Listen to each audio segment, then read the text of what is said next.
前阵子我去了釜山玩，同时也是我第一次去韩国，去了才觉得相见恨晚。如果你也喜欢海，喜欢各种漂亮的咖啡厅，同时希望有都市的便利和都市景观的话，那非常推荐你去逛逛。釜山给我的第一印象有点像是高雄的静社，一样是海港城市，一样搭大众运输就能从机场到市区。但不知道是不是韩国没有地震，还有地质不一样的关系，釜山即使是海边，也有很多高楼，让它的海更有自己独特的气质。景点的易达性很好，很多热门的点地铁都能到，或是顶多再转一下公车，逛起来就很轻松。而且旅费也不贵，像我从高雄飞，常常有来回加起来只要5000多台币的票价，而且还是有含15公斤托运的。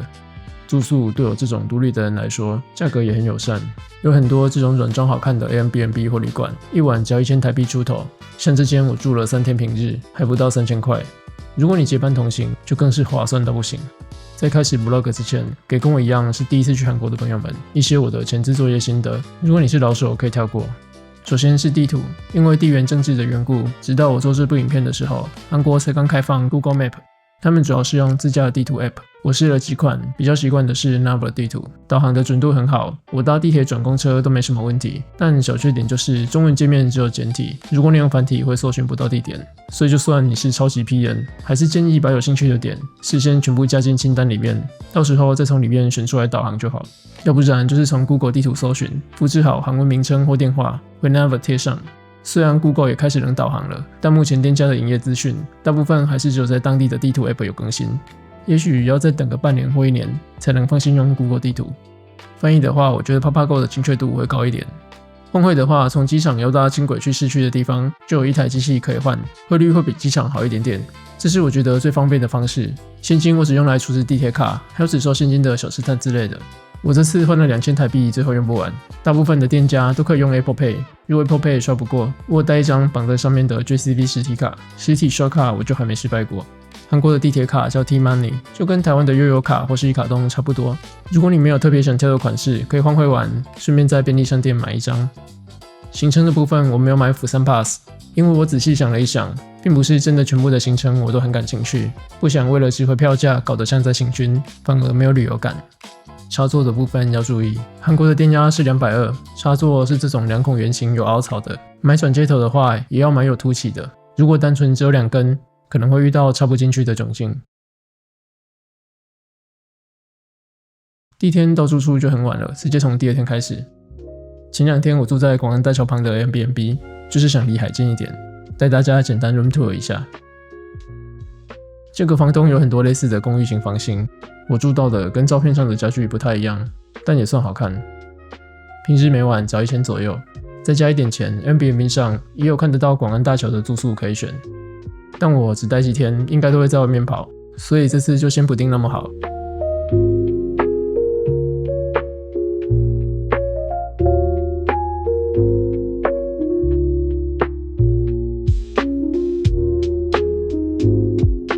一早出门走几步路就看得到海，非常的惬意。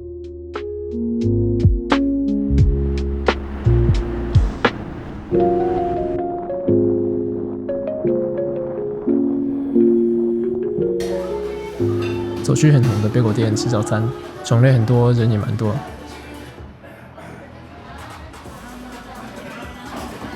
但平日还不至于要排队，味道还行，气氛不错。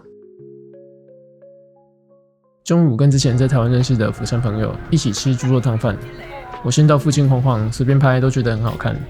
纬度高的地方光线就是不一样，我不禁开始思考，会不会我一直以来喜欢的其实不是日本，而单纯只是高纬度国家的景色。这家猪肉汤饭不太一样，有个药膳的味道。我朋友说他的台湾朋友们都不太习惯，但我自己是蛮喜欢的。下午到白浅汤文化村，这边原本是韩战难民的聚落，现在转型成艺术村。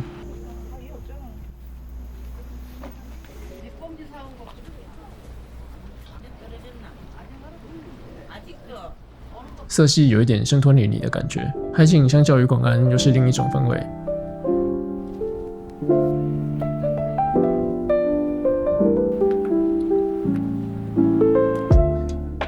整条路上很多小店跟咖啡厅，如果喜欢拍美照的朋友，应该会喜欢。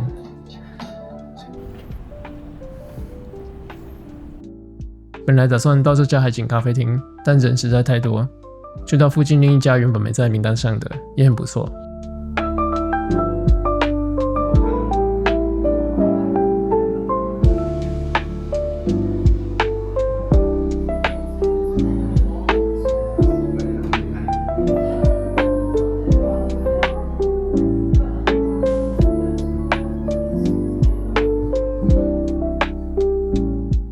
傍晚回去广安，就是想拍一下这个粉色的日落。这几天运气非常好，天气都很赏脸。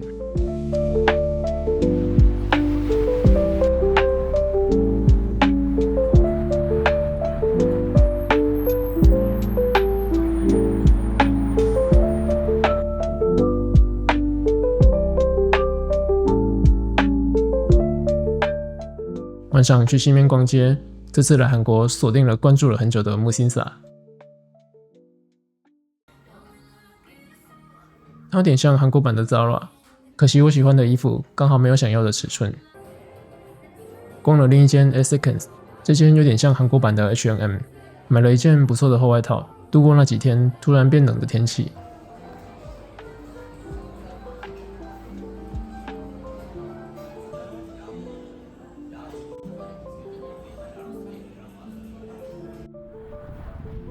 第3天睡到自然醒，到海云台吃个早午餐。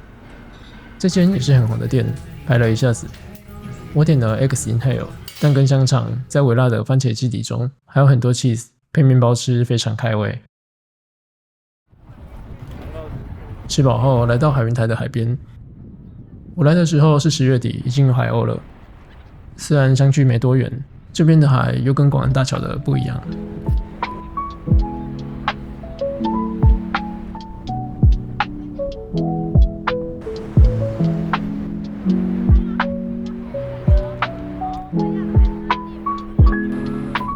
吃饱后搭地铁转公车到青沙浦，公车站的旁边就是韩版的《灌篮高手》平交道，人蛮多的，意思记录一下就好。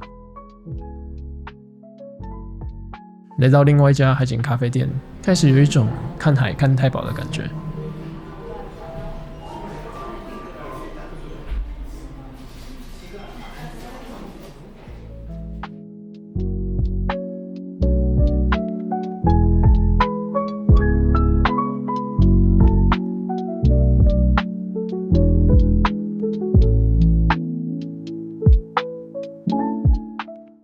来这边主要是想看一下胶囊列车在天空中经过的景色，大车本身对我来说反而比较没有吸引力。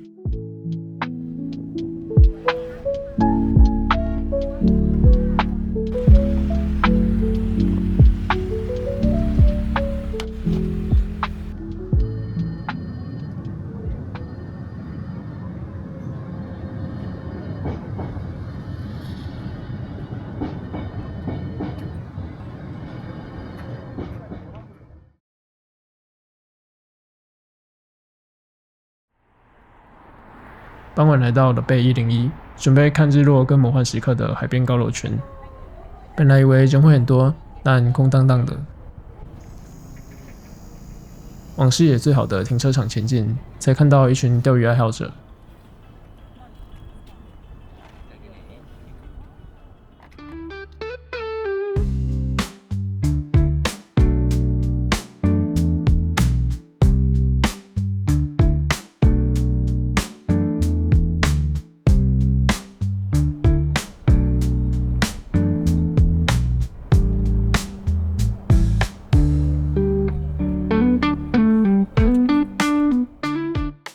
平日即使到了晚上也没什么人，推荐给喜欢舒服看夜景的朋友们。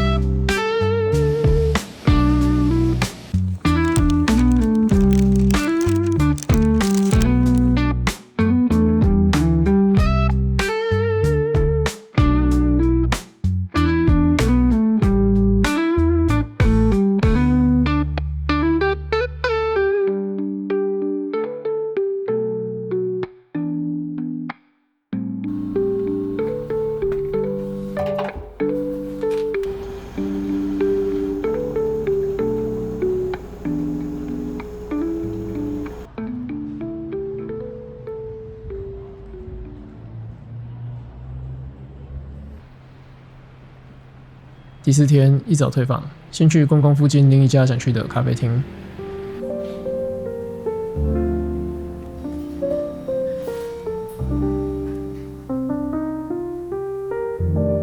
在公馆附近的独立书店，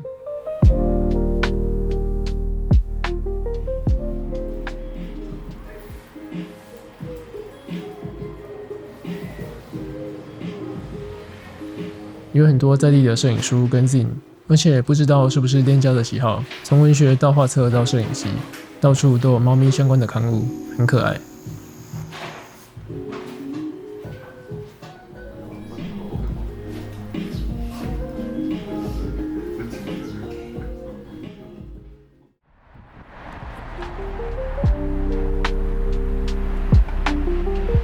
因为明天一早就要赶飞机，今天就把住处转移到近一点的西面，就可以多睡半小时。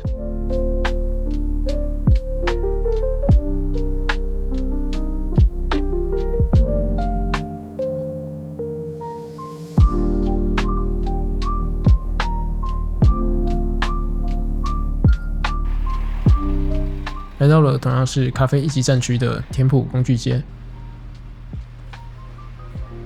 时间不太够，随意挑了一家有放在清单里面的，环境一样很不错。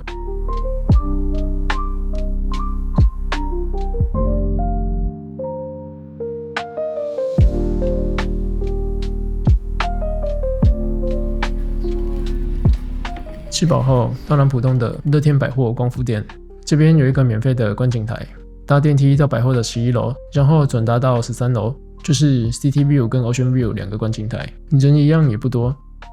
这几天我到的景点，人都维持在一个蛮舒服的数量，观景的品质非常好，让我一次就喜欢上釜山。在这里慢慢待到魔幻时刻，满足了我对海港城市的期待。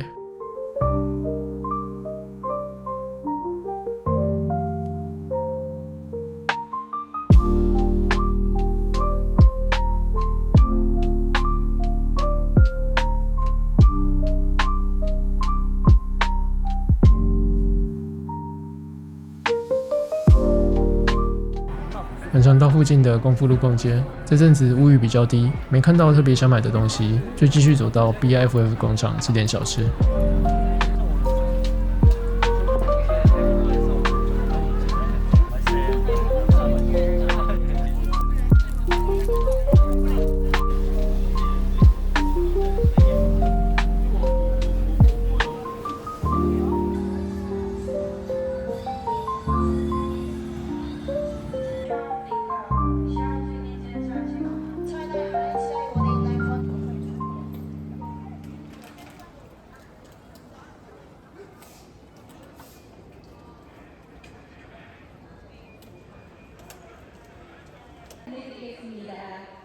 11시 정각 출발 예정인 대한항공 8사 51편 장항으로 출국하시는 승객께서는 12번 항공으로 탑승해 주시기 바랍니다.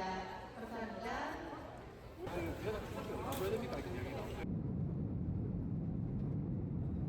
之前排行程的时候，还以为3天会太多，结果我来这一趟，发现还有很多想去的地方没去到，已经开始期待之后再来一次了。那就这样，希望大家有看得开心。